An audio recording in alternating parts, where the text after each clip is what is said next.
Hi sir, Telangana ప్రభుత్వం భూముల ధరలు పెంచబోతుంది. దీని మీద మన రియల్ ఎస్టేట్ మార్కెట్ మీద ప్రభావం ఎలా ఉంటుంది? Okay sir, good question. మీకు ఉన్నటువంటి ఇప్పుడు ఈ డౌట్స్ అని కూడా నేను క్లారిఫై చేస్తాను.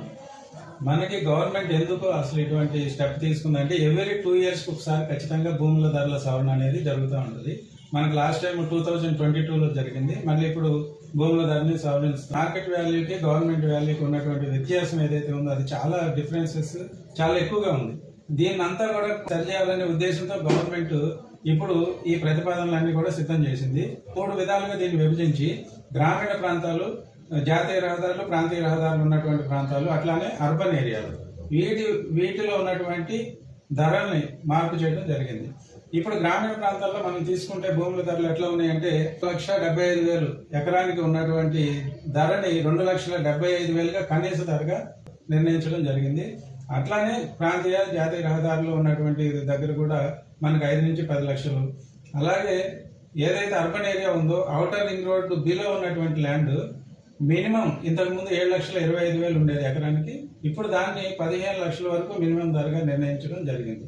దీనివల్ల ఏం జరుగుతుంది అని అంటే రిజిస్ట్రేషన్ వాల్యూస్ బాగా పెరిగిపోతున్నాయి. గవర్నమెంట్ కూడా ఆదాయం అవసరం కాబట్టి ఈ రిజిస్ట్రేషన్ వాల్యూస్ పెంచడం ద్వారా కూడా గవర్నమెంట్ ఆదాయాన్ని సమకూర్చుకోవడానికి ఇది ఒక ప్లాన్ అని చెప్పొచ్చు. కాబట్టి వీటన్నిటిని కూడా సరిచేయాలనే ఉద్దేశంతో గవర్నమెంట్ ఈ ప్రతిపాదన చేసింది. అలానే అపార్ట్మెంట్ దాంట్లో తీసుకుంటే కనుక మినిమం 1,500 పర్ ఎస్ఎఫ్టీకి రిజిస్ట్రేషన్ వాల్యూ అనేది ఉన్నది.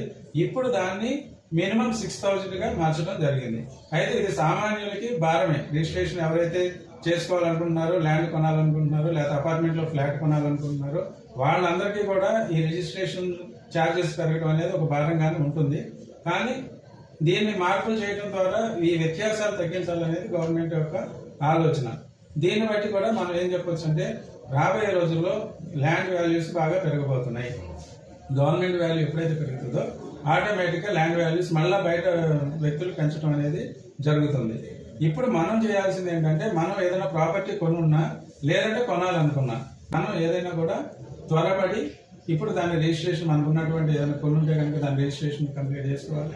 లేదు కొనాలనుకుంటే కూడా ఈ June 1st లోపు మనం కొనేసుకుంటే కనుక ఈ అదనపు భారం అనేది తగ్గుతుంది. రిజిస్టర్ ఆఫీసులు అన్ని కూడా ఈ స్లాట్స్ బిజీ అయిపోవడం, బాగా జనాలందరూ త్వరగా కంప్లీట్ చేసుకోవాలనే ఉద్దేశంతో కిటకిటలు ఆడటం జరుగుతుంది.